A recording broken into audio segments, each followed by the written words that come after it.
আসসালামু আলাইকুম ভিউয়ার্স, আজকে সহজে বারবিকিউ করার রেসিপি দেখাবো। প্রথমে প্রায় 1.5 কেজির মতো একটা মুরগি প্রসেস করে রাখতে হবে।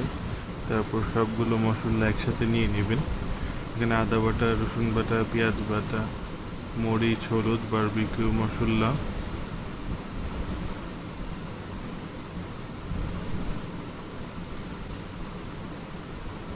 গোলমরিচের গুঁড়ো, ভালো করে লেবু দিয়ে নেবেন। লেবু এবং সরিষার তেলই বারবিকিউকে সবচেয়ে বেশি মজা করে। ভালো করে চিপে নিতে হবে লেবুটা।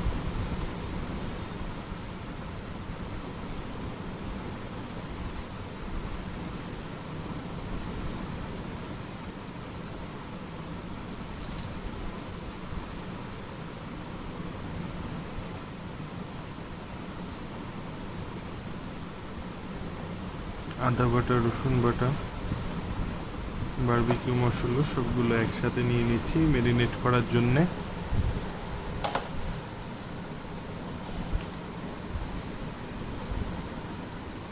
ভালো করে মাখাতে হবে। আমি এর আগে সরিষার তেলও দিয়ে নিয়েছি। একসাথে খুব ভালো করে মাখাতে হবে। মাংসের গায়ে যেন ভালো করে মশলাগুলো লাগে এবং মাংসগুলো একটু একটু কেটে নেবেন। মাংসের গায়ে ছুরি দিয়ে যাতে মশলাগুলো ভালো করে ভিতরে ঢোকে।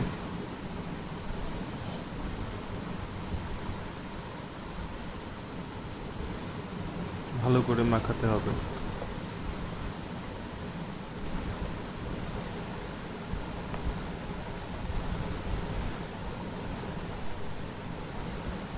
ম্যারিনেট করে রাখার জন্য মশলা মাখানো শেষ।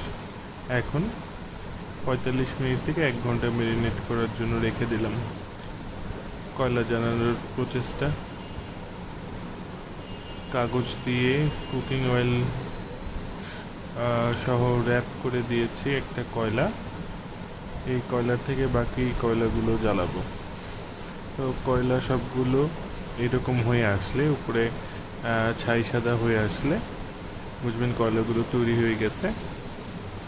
তারপরে সাবধানে একটি একটি করে মুরগির পিস বারবিকিউ করার জন্য দিয়ে দিবেন। ছোট বারবিকিউ ইউজ করছি বাসার ভিতরে করার জন্যে।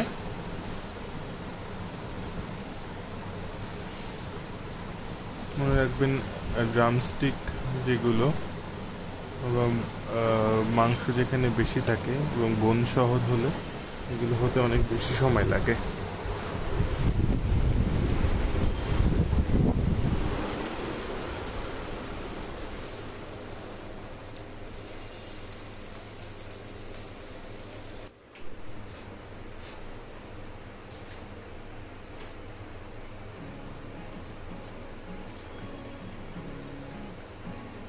আস্তে আস্তে হয়ে আসবে। বোনলেসগুলো 15 মিনিটসের মধ্যে